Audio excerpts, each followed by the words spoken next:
In our last lesson, we looked at a pair of Supreme Court decisions, Lochner and the West Coast Hotel cases, which are symbolic of two different moments in the history of American constitutional law. And these are cases that are decided in terms of American constitutional law. But they're also cases that we can look at from an objective, from an outside perspective, because they intersect fundamental questions about the nature of law and justice. And these cases are typical of the development of American constitutional law in the period of industrialization. And they reflect the accommodation of the American constitutional tradition to a different kind of society and a different kind of social order. Let's look very briefly at another pair of cases, this time decided more closely together in the 1940s, that are also important in the history of constitutional development, but at the same time, like the Lochner and West Coast Hotel decision, can be viewed from a philosophical perspective. They're moments when the court is forced to engage directly with the philosophy of justice, with what it is that makes a law just. And so these are cases that, again, involve American constitutional principles, but also opened up the Supreme Court to rather directly philosophize. In 1940, the Supreme Court heard a case, the Minersville School District v. Gobitis. And the background of this case is the Second World War, and the world is plunged into a massive conflict that America is very shortly to be drawn into. And this global conflict, an unprecedented global conflict, evokes a kind of nationalist fervor in a number of different countries, including the United States. And so in this period, the 30s and 40s, as a consequence of this kind of national fervor, you see a number of rules arise at different levels of government, including the very most local levels of government, like individual towns and their school districts, requiring actions like the Pledge of Allegiance and the salute of the flag.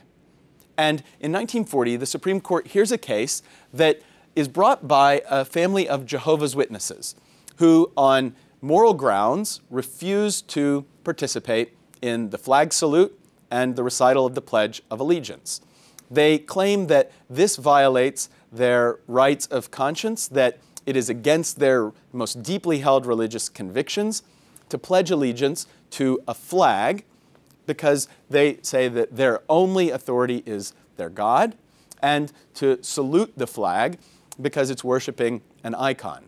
Their most fundamental religious beliefs are violated by this local rule that their children, who have to go to school, education is compulsory, and have to salute the flag and pledge allegiance, or they face consequences.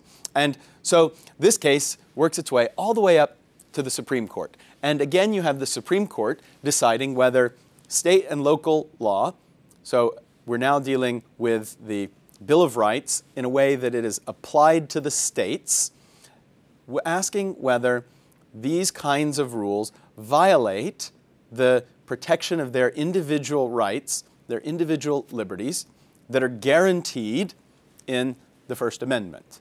And in 1940, the Supreme Court decides 8-1 that, in fact, this does not violate their fundamental liberties. And so in an 8-1 decision, they say that the community has the power to require of its citizens these kinds of actions. Now, this is an interesting decision, and so as you look at it, read the logic. Pay attention not just to the constitutional interpretation, but to the actual principles that it expresses. The court says that this is a formative period for the development of citizenship. So these are children.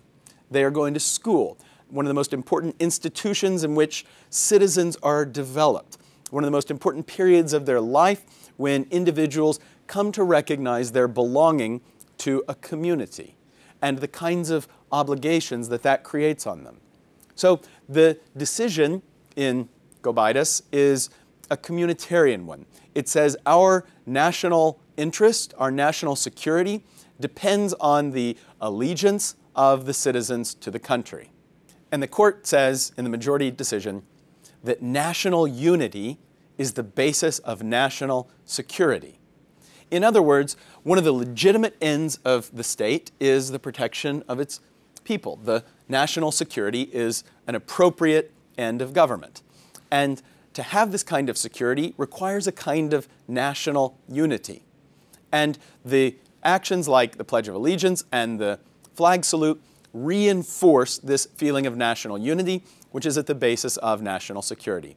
So in 1940, the Supreme Court holds that this kind of regulation, this kind of commandment, does not violate the First Amendment. It doesn't represent the establishment of a religion, and it doesn't violate the free exercise of religion by the Jehovah's Witnesses.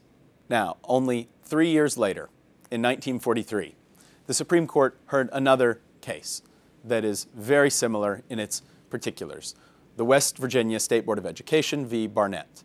And in 1943, in the Barnette decision, by a 6-3 vote, the Supreme Court overturns its decision of only 3 years before in Gobitis. So in the space of 3 years, you have a swing from an 8-1 majority decision upholding things like the flag salute and the Pledge of Allegiance.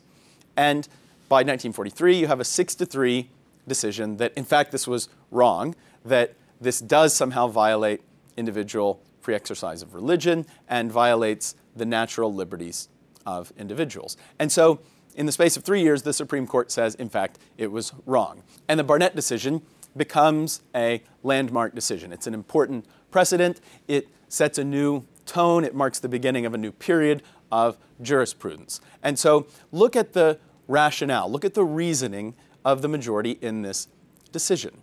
It says that, first, this is the kind of thing that the Constitution protects against, even down to the local school district. It says every village can have a tyrant, but they are not beyond the Constitution. So the Constitution protects individuals and their rights against majorities, even down to the village. So the Constitution is a charter of liberties that applies against any level of sovereign government.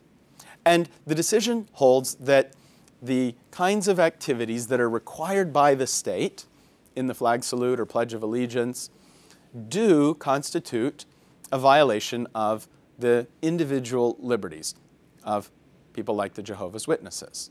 The Supreme Court holds that the very purpose of the Bill of Rights is to withdraw certain things from the vicissitudes of politics. And what this means is that the very purpose of the Bill of Rights, the court holds, in protecting things like the right to life, liberty, and property, speech, and religion, is to withdraw those from the political realm altogether. That some things are so individual and so weighty and so fundamental that, in fact, they can't be part of the political sphere at all. That the state, that the public, in the form of the sovereign government, simply can't interfere with some questions precisely because they are so fundamental. And so the Bill of Rights is seen to limit the powers of the state fundamentally, to take it out, to take politics out of questions of conscience. And it says something so trivial as a flag salute. So 3 years before, it was essential to national unity and national security. 3 years later, it's seen as trivial. Is not worth infringing, that majorities cannot infringe on individual rights for any reason. It says these kinds of questions, like matters of religion and conscience, cannot be submitted to a vote. And that's what the Bill of Rights means.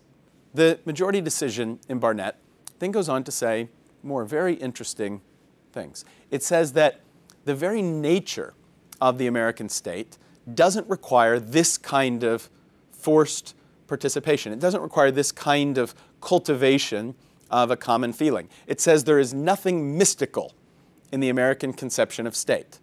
And so the Supreme Court is saying there's nothing mystical, there's nothing sort of quasi-religious that is part of our conception of the state. And so flag salutes, that enforced uniformity, pledges of allegiance, that quasi-ritual chanting of obedience to the state, the Supreme Court is implying is a sort of mystical thing. And our conception of obedience to the state requires none of it, because our conception of the state in America, the court holds, is consensual. and our patriotism is consensual. And it's weak if it requires us to inculcate it by coercing things like flag salutes and pledges. Our patriotism is the patriotism of free individuals who consent, who choose to be a part of the body politic. And if we have to force them to do so, then it's a violation of the very fiber of American freedom. So in these two contrasting decisions, Gobitis and Barnette, you have very clearly two different conceptions of the relationship between the individual and the state. Two very different ideas of what individual rights are and the kind of weight that they have.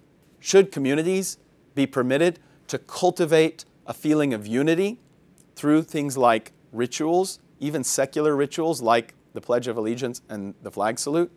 Or is that too so alien to the very nature of the American state that it's a violation of the principles on which the state is built?